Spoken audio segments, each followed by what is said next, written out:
নমস্কার। রাহুর অশুভ প্রভাবে কি আপনাদের জীবন ছারখার হয়ে যাচ্ছে? তাহলে আজকের এই টোটকাটি আপনাদের জন্য। কি করতে হবে?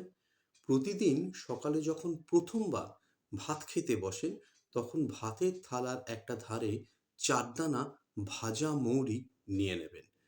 ভাত খাওয়া শেষ হয়ে গেলে চেয়ারে বসে বা আসনে বসে যেখানেই বসে আপনি ভাত খাচ্ছিলেন সেটি না ছেড়ে ভাত খাওয়ার শেষে ৪ দানা যে ভাজা মৌরিটি আপনার থালার পাশে ছিল সেটি খেয়ে নিন এবং তারপর চেয়ার বা আসন ছেড়ে উঠে পড়ুন।